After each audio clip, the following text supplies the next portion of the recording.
Hello, ladies and gentlemen. Give me a second. Let's get Facebook on deck. And we'll be running in 3, 2, 1.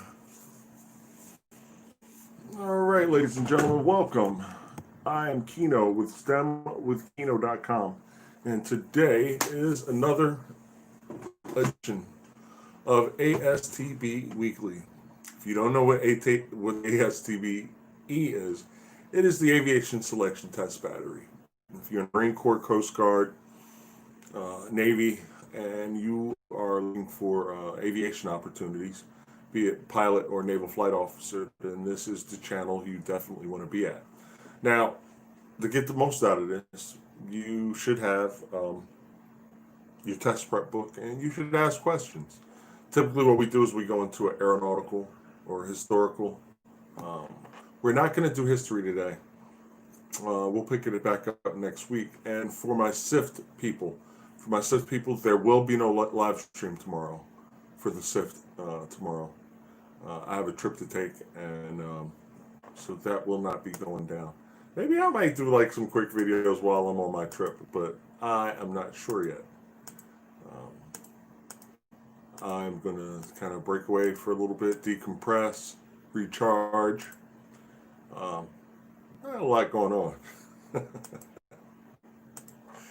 Okay, so we'll go directly into, if you've been following along, and no matter what live stream that you come in on, if you follow along, we're basically in basic aerodynamics, and we talked about load factor. So each one of the live streams I will be like kind of adding on, because there is a lot of material to cover to make sure that you guys are squared away.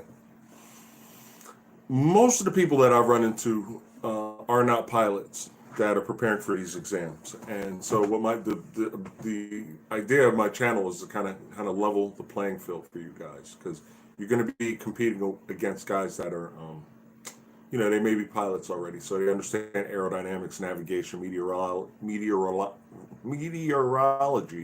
if I can pronounce my words, and stuff like that. So, if you are following this channel, or you're subscribed to me on YouTube, then, there will be a lot of information disseminated from this channel that will help get you guys on point and help level the playing field.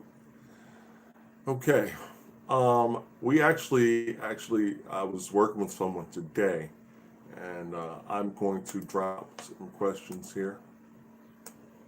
All right. So here is the first question. And hold on, let me make sure I'm on the right page. That's important.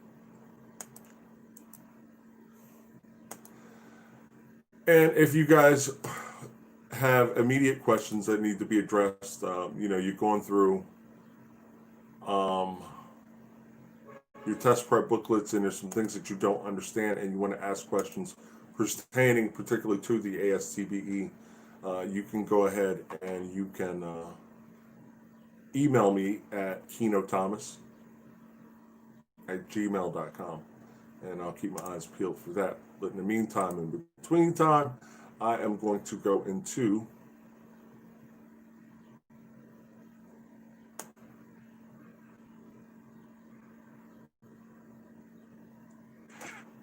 one thing. Okay, I'm just checking for emails and just making sure there's nothing that's needs to be addressed that has not been addressed. Okay, so the best. Okay, we get that squared away. Okay, now if you follow me on Facebook, you can actually see the questions and the multiple choice answers. So just to jump right in, okay, so the question is asking which basic flight maneuver increases the load factor on an airplane as compared to straight and level flight. All right, we went into the VG or the load factor chart last week when we were in level flight. When the plane's just flying straight and level, we're pretty much in a 1G situation for the most part. Right now I'm sitting down in this chair, and the acceleration units that are acting on my body, or if I took this dry erase marker and I let it go, 9.8 meters per second squared, or 32 feet per second squared, would act on it. And even when it stopped, it's still exerting a weight in my hand to a certain degree. All right, so 1G, or one gravitational unit, or 1G, is acting on this dry erase marker. And so I have to provide a force to keep it up. If I couldn't keep it up, then it would just continue to fall. When we bank our airplanes in turns, when we're banking our airplanes, we are actually increasing the load factor. And one of the FAA questions is definitely asks, how heavy would you be, or what would you weigh if you banked the aircraft in a 60-degree bank?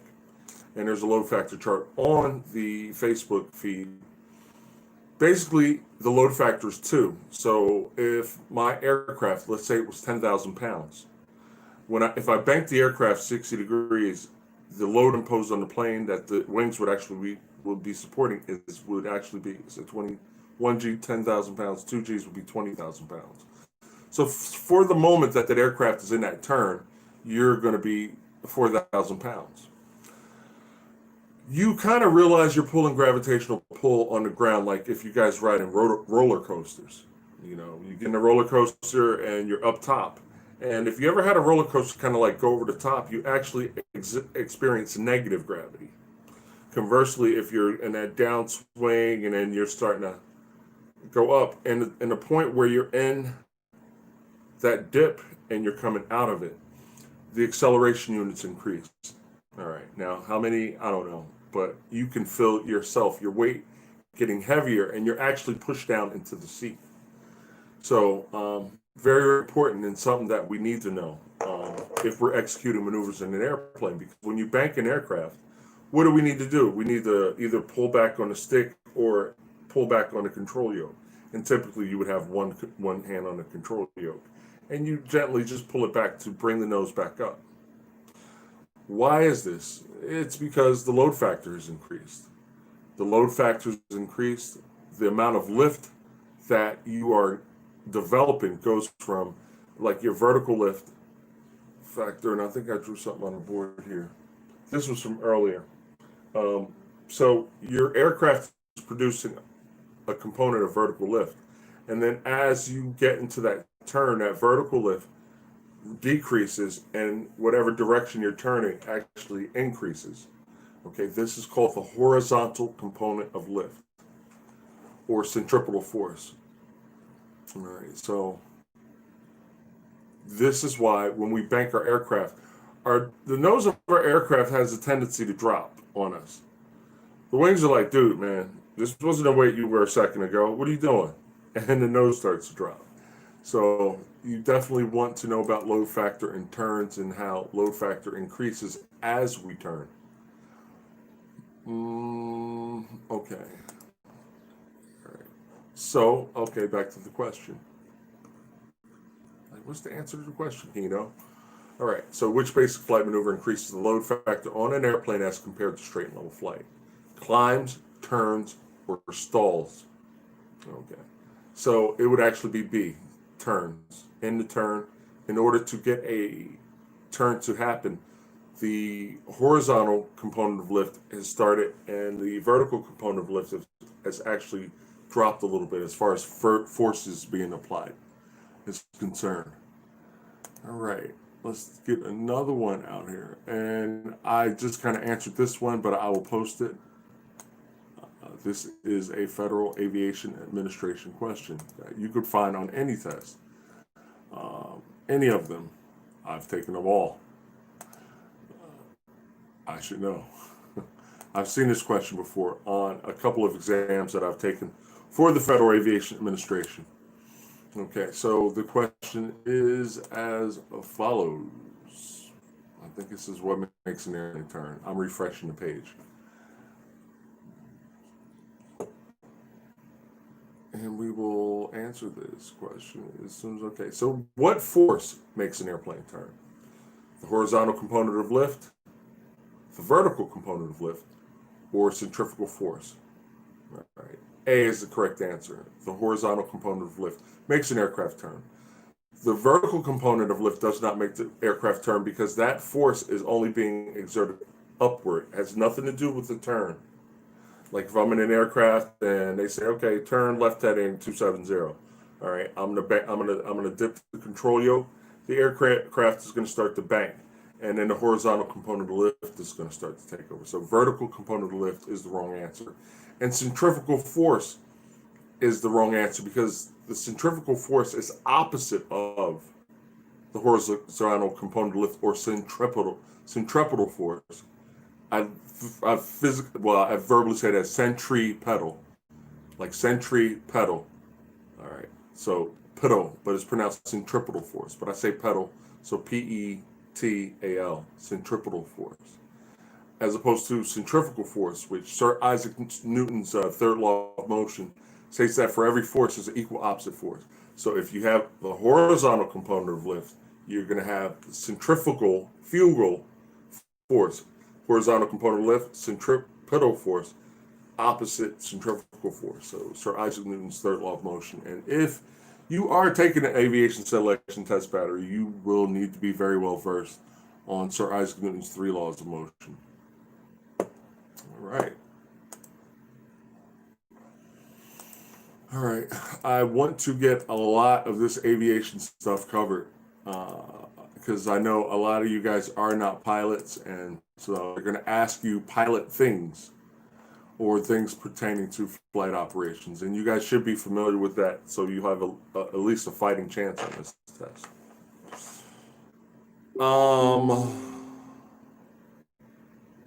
Another thing, I'm just looking, sorry. All right.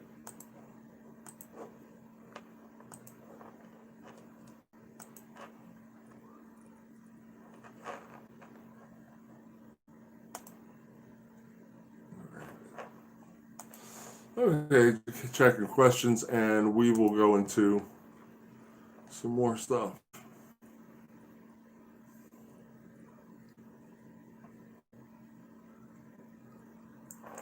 Flam Maneuvers.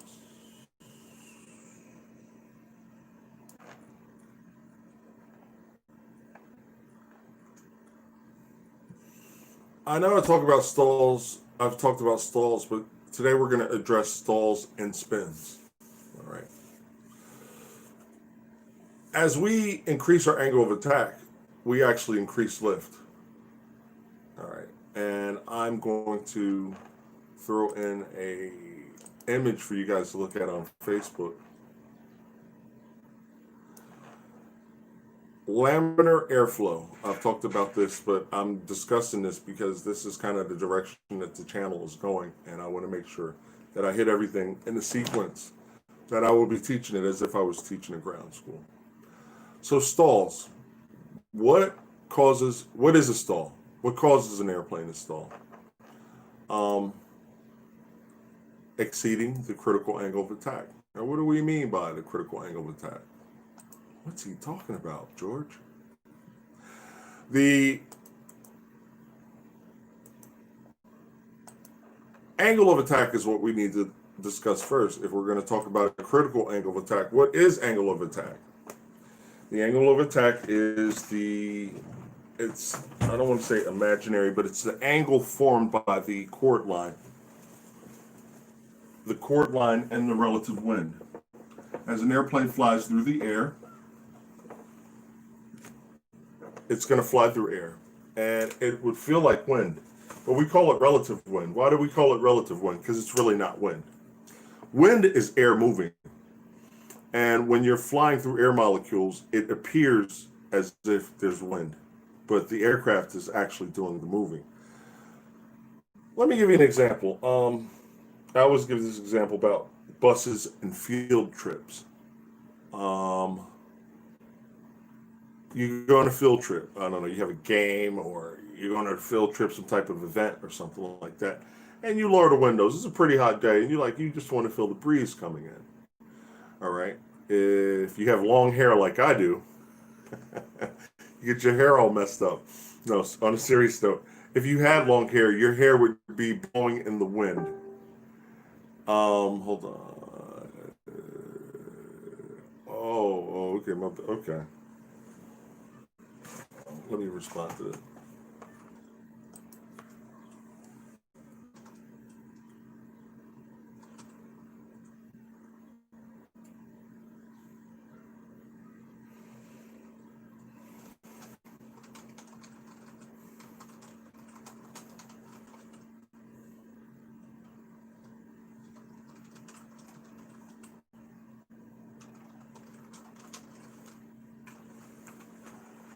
All right, that's addressed. Okay, so you're on the bus and you know the wind's blowing. It feels like wind. It's really not wind. The bus and you are actually moving through air molecules.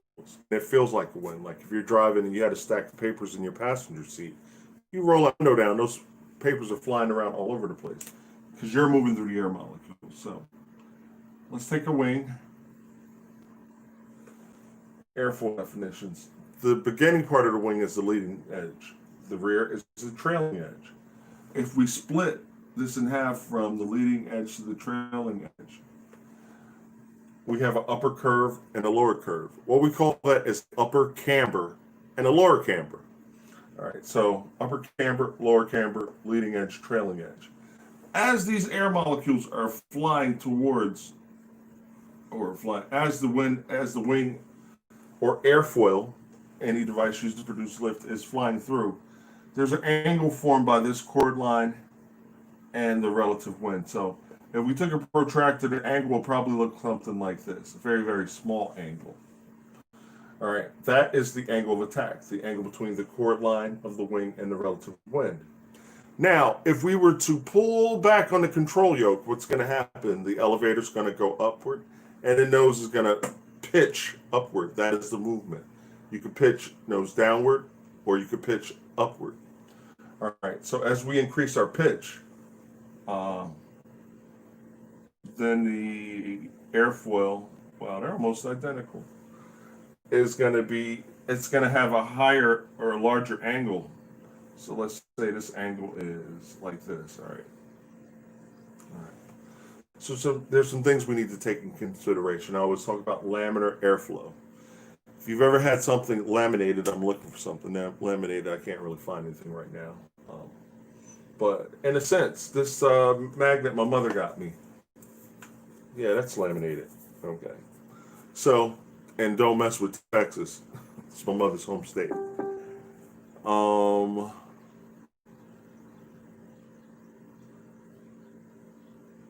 okay. So this is laminated. All right. You actually have the paint, the letters, what have you, and there's a plastic covering on here. Now the plastic covering is protecting the artwork. Thanks, Mom. And basically, there's a sheet of plastic on top of something. That's basically what's going on there. So we call this laminar airflow because the air molecules are almost a part of the wing. The air molecules flow so tightly or close to the wing that, and it reconnects back there like that. Okay. So this is laminar airflow. This is happy. That's a happy wing. This wing is creating lots and lots of lift. Now, as we start to pull the nose up or increase our angle of attack, sometimes they will give you angle of attack. They will say AOA, or sometimes they will give you this symbol in degrees. All right, so that's your angle. Or sometimes they'll give you the angle theta. All right. As we increase our angle of attack, we pull back on the nose or we pull back on the control yoke. We will get airflow separation, meaning that the airflow will not stick to the wing all the way to the end. Well, that's what the wing was designed for. Minimal disturbance. It wants to cut through the air and not make a whole lot of disturbance. But we're going to get a disturbance here. We call this airflow separation. The air molecules are separated from the wing.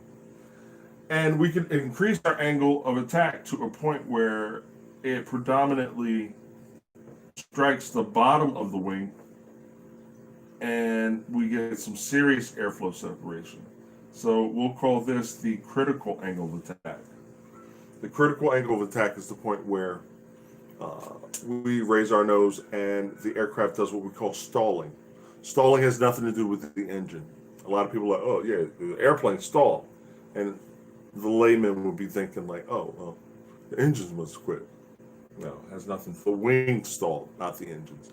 Now, I'm not saying you can't get a compressor stall, but when we talk about stalls as it applies to aircraft and aerodynamics, this is what causes the stall, exceeding the critical angle of attack.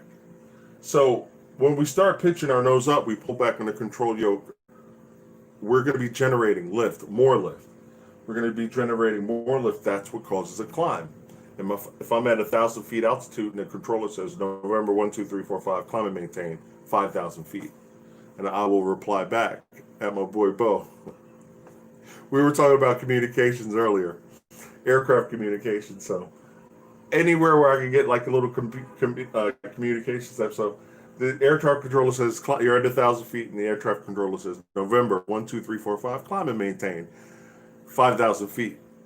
He's going to reply, climb and maintain 5,000 feet, November 1, 2, 3, 4, 5. That means that you've acknowledged your instructions and you're reading them back to the controller. So we start to climb and we pull our nose up and we pitch our nose up and we start climbing. This is what's going to get us from 1,000 to 5,000 feet. But we don't want to pull our nose up at such an angle where we exceed the critical angle of attack. So, there's my little buddy. All right, so, guys, we're asked to climb and maintain 5,000 feet, so we will pitch up, pitch up, pitch up, pitch up, pitch up. Now, this is not bad, well, especially not for this aircraft. This is the F-35, and it's got a lot of power and stuff. So this angle of attack would not be hard. It's a fighter jet. That's what it's designed for, to really outperform other aircraft and maneuver and stuff like that. But we could pull our nose up to such a point where we exceed what we call the critical angle of attack. When aeronautical engineers, when they build these aircraft, they look at the wing, and every wing has a particular job. You can tell by its planform. The planform is the shape that the wings make when you view the aircraft from above. So this is a delta wing planform. It almost looks like a triangle. It's a delta wing planform. All right. That is a high-speed wing type situation or planform. When we get total airflow separation, or I don't want to say total, but you can see the majority of the swing is not being covered, and we don't have the happy wing situation, which is the laminar airflow, then we have a problem. The wings support the weight of the aircraft in the air. That is their function. And if the wing is not in a laminar airflow situation, or if it's in a stalled situation, then it is not generating lift. And as a result, the aircraft will fall. All right. So let me just make sure I hit all my talking points.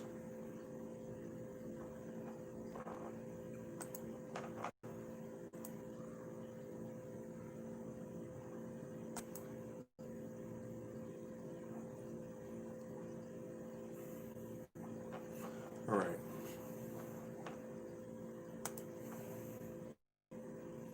So stalls and spins. So as the angle of attack is increased, the air will no longer fly smoothly over the upper wing surface. It's this guy. But instead will become turbulent or burble near the trailing edge. A further increase in the angle of attack will cause the turbulent area to expand forward. So you see it started here, and now the burbling or turbulent air starts to creep up to the front. This is bad. Turbulence over the upper wing surface decreases lift so drastically that flight cannot be sustained and the wing stalls. All right. So you guys can see that on the image I've dropped on Facebook. Now, for my rotary wing people, this is your main rotor. That is your airfoil. That is the device that you use to produce lift. So this applies to you guys too. Okay, we could get ourselves in a vortex ring state, and we could stall the main rotor out.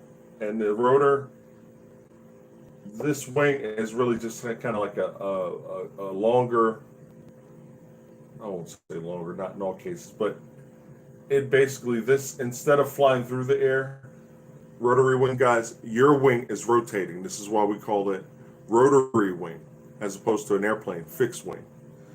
Okay, so yeah, flight can't be sustained anymore and the wing stalls. It's not generating lift. The angle at which a stall occurs is called the critical angle of attack. An airplane can stall at any airspeed or any altitude, but but it's always going to stall at the same angle of attack. Test question. Because they may ask you, the angle of attack that a wing stalls may vary with altitude or vary with airspeed.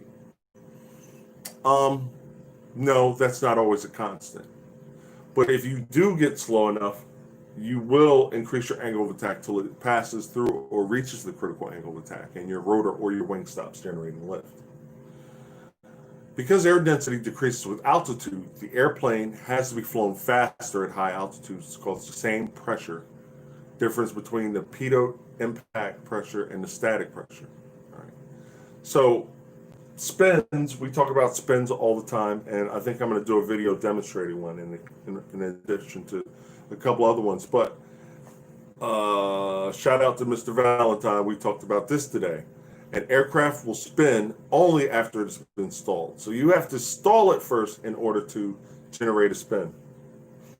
An aircraft like the Cessna 172, when I was working back in in 2000, I was working on my flight instructor rating. And you actually have to go through stall and spin training. All right. Well, and I think it's good because you have to recognize a spin if you get into one, which I don't know. You don't have to be an instructor to know that. But you have to really dig deep and understand the mechanics. A spin is a stall plus yaw, right? A spin is a stall, that was the question, plus yaw. Yeah, I guess you could say that. How do I want to word this? Yeah, I could go with that. Question was asked. Well, they were wanting me to confirm. Okay, a spin is a stall with yaw. In a sense, that's how it is. So, if this aircraft was in a spin, it would probably be rolling around, kind of, sort of like this. And I know it's hard to see, but you could go on YouTube and look at probably spin training or something like that to see the mechanics. But it's a downward spiral when it's in a spin. It's a pretty steep one. But all my guys that are working on their flight instructor licenses, it's not as bad as it appears. Sometimes when you think, I think a lot of people got stigmatized with the movie Top Gun. They went into what's called a flat spin. Now, if you're like this and you're falling, then you have the ability to get the laminar airflow back over wings and recover. But the spin that they were in the movie, the aircraft was kind of rotating like this. So it was like it was rotating around its center of gravity as it was falling towards the earth. If that's happening, you are not going to, the chances of you recovering, I don't want to speak in absolutes, is probably nil. Because this is not going to get you any airflow over if you're rotating like a main rotor in a helicopter, you're not going to get it. So they did bail out in the movie. Sorry, that's not all my breath. They did bail out in the movie, and there was a mishap and all that and everything. So you have to be stalled in order to spin. Now, this is why I don't like watching aviation movies, because I'm like, really? I mean, these guys were trying to obtain a fighter solution, and then I know they said, oh, okay, well, the compressor stalled and wanted to flame out, and that might have thrown it into a yaw. Nah, I'm not buying that. All right. Sorry, movie land. Tom Cruise, don't come get me, man. It's like he's talking about my movie. All right. So, I think we covered. So there's a couple of things. Here's a question: the direct cause of every stall is excessive what? Angle of attack, density, altitude, or upward vertical velocity. Of course, clear. We've been talking about angle of attack. Exceeding the critical angle of attack is what causes the stall. And then another question I see is: in what flight condition must an aircraft be placed in order to spin? That is stalled. It's got to be stalled. The other one I give you, which showed a lot of people, and I call it when they have an answer that's not true, but if you didn't know, you might think it was true. I call that a sucker punch, and A is definitely a sucker punch. Partially stalled with one wing low. No, either you're stalled or you're not stalled. So there's no partial stall with one wing low. I'm trying to, because I'm trying to really check myself in speaking absolutes. One thing that you'll notice is like, if say you're flying at 150, 200 knots, when you dip the control yoke or drop the stick to the left, you're going to get like immediate response, okay? Because of the airflow of the wings. Very, very fast, and they're going to react with the control surfaces better. When we get ourselves in a condition of slow flight, you'll notice that the controls are very mushy, which means if I push forward on the yoke, I need to add more push into it. I got to put more oomph into it in order to get that nose to come down or go up or bank left and right. And so the controls are what we describe as being mushy, as opposed to flying around at 150 knots. When I'm correcting for a landing, every input is like boom. It's like rapid, immediate response. Not soft and not slow, but rapid response. All right. So, yeah, partially stalled with one wing low in a steep diving spiral.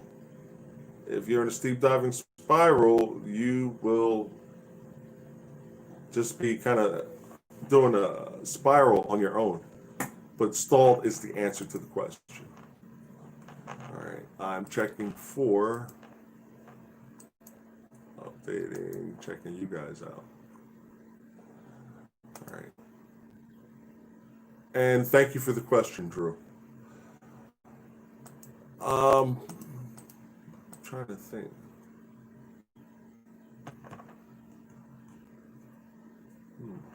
Okay. All right, so let's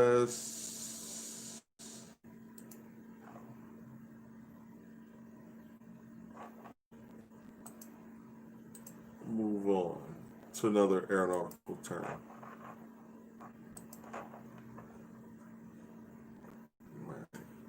Flaps. Extending flaps increases the wing camber and the angle of attack of a wing. This increases the wing lift and also increases drag. So have you guys ever been kind of sitting at the window next to the, if you're like an aviation enthusiast like me, you're looking at the window, you're looking at what the wings do. You see these little flips, these surfaces on the end moving up and down. In flight, you may see some panels pop out of the top. But what you would really, really notice is the transformation of the wing. What do I mean by the transformation of the wing? The wing actually transforms.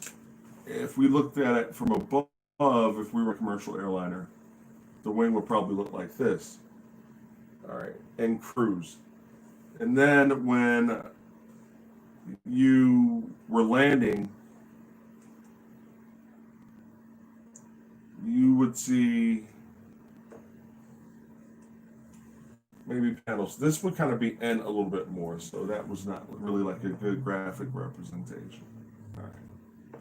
So it'd be like this, and then the ailerons would be kind of embedded there. All right. So it starts out like this. Your wing starts out like this, and then when you land, you have all these panels. So if we looked at it from a side view, in cruise, the wing would look like this from a side view, but then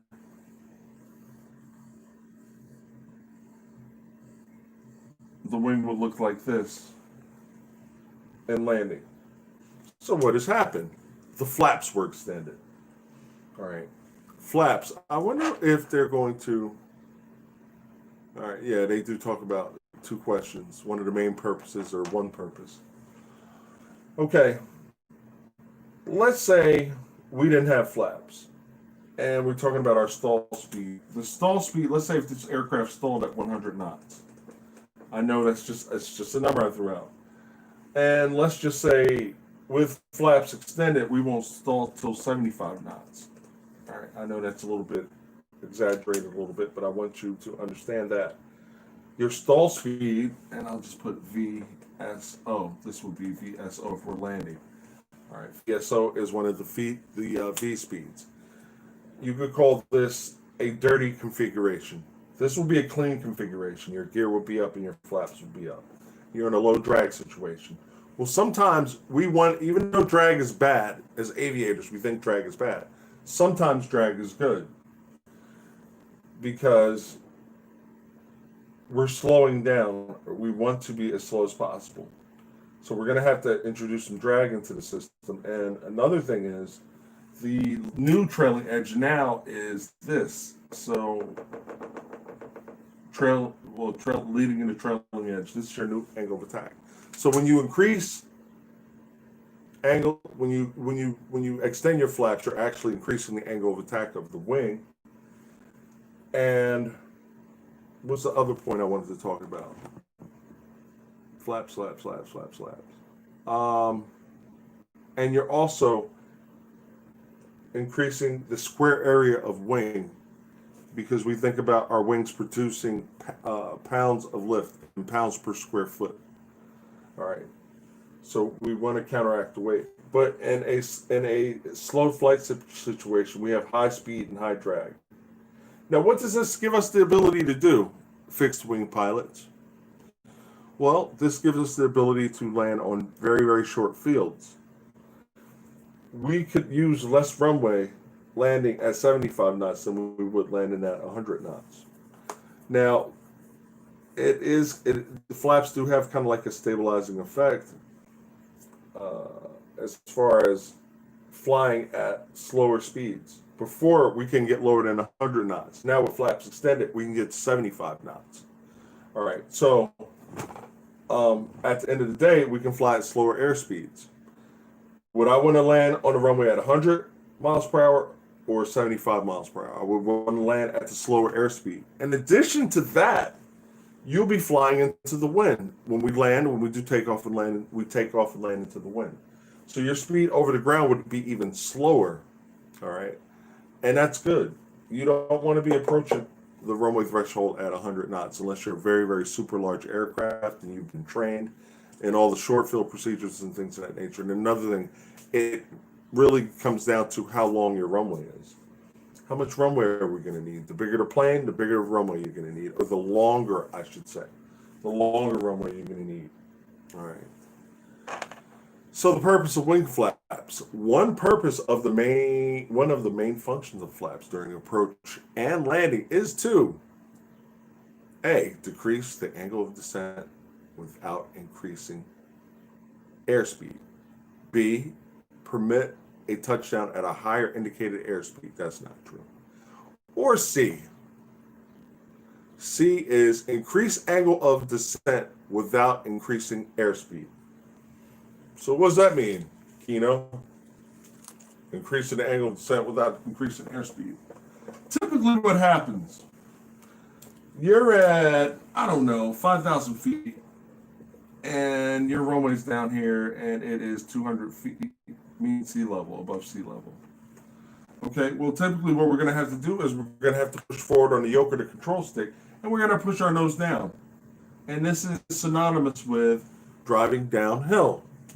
If you drove downhill, your tendency to pick up speed is more likely, or your tendency to want to use the brakes to kind of slow down and creep so you don't get down to the bottom and it's flat. You're going to be using your flaps. Now, you're going to increase your airspeed and you're going to decrease your stall speed, and you're also going to generate some more drag as well as lift. Now, typically, if I push my nose over, and let's say my cruising speed, my descent speed would normally be probably like 80 knots.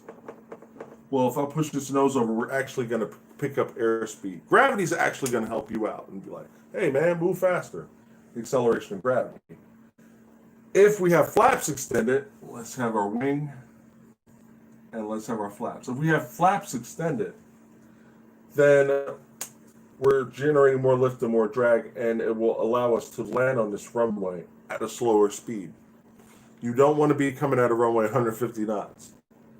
No air brakes, that would not be cool. So we want a nice stabilized approach. What I mean by stabilized is we want that airplane almost flying by itself. Now we're still on the controls. We're touching the control yoke or the control stick. But you want that plane to just come down. You don't ever want your aircraft dive bombing for a runway. You want it nice and easy. And typically, the attitude of most aircraft, which means the pitch, most airplanes, if you ever see them, they might be pitched down a little bit. And then when they get right above the runway, they're going to round out, which means they're going to level out over the ground and then flare. This is called flaring. So the two main landing gear can touch down first. These are very, very strong and reinforced. Your nose gear is very delicate. All right, another question. Is the K knots indicated airspeed in military planes, miles per hour, knots? Knots. Most military aircraft are going to be calibrated in knots. I don't think I've ever seen an aircraft that was like calibrated, like the face of an airspeed indicator that was calibrated in miles per hour. Now you might have a little scale where some new attitude indicators, you'll have the needle. Now all the numbers outside of here, it's like 0, 20, 60. These will be calibrated in knots, but then they may have a small inner scale for miles per hour. So you can look and be like, hey, I'm 15 knots. And then you can just follow the needle down and follow the scale. And then you can convert your knots per hour to miles per hour. Because the ones I've learned to fly are in miles per hour. Okay, Drew, no. I would have to say no. And not only would you have an airspeed indicator in a lot of military aircraft, you would have a Mach meter. Mach speed. I would say like the speed that my voice is leaving my mouth and going to your ear, but it's actually going to the camera. The camera's receiving it, interpreting it, and then so the speed that the voice leaves your computer speaker and gets to your eardrum, that is the speed of sound. I want to say 661 miles per hour. Don't quote me on that. What is the speed of sound at sea level? I said 661. All right.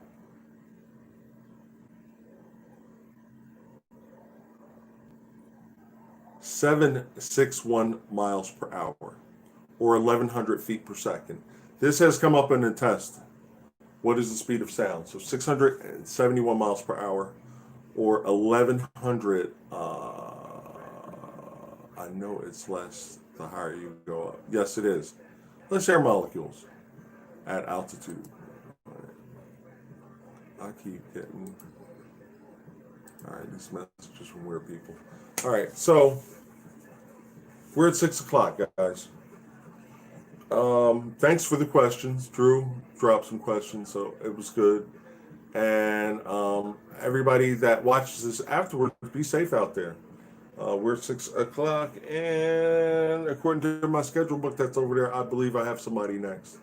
So, guys, thanks for watching. Again, the SIFT will not be tomorrow. I will be away. And next Saturday at 2 p.m., we will be doing the SIFT. We'll be back on schedule next week on Thursday for the Air Force's officer qualification test. And then next Friday again here for the ASTB OAR test preparation. So get your books. Look at them, read them, look at stuff that you don't understand, and bring them here. Doesn't cost you a dime. I'm Kino with STEMwithKino.com. Thanks for watching. Have a great day. And I will see you guys next Thursday and Friday and Saturday next week. Just not tomorrow at 2 p.m. Take care. Have a good night. Peace. YouTubers. See ya.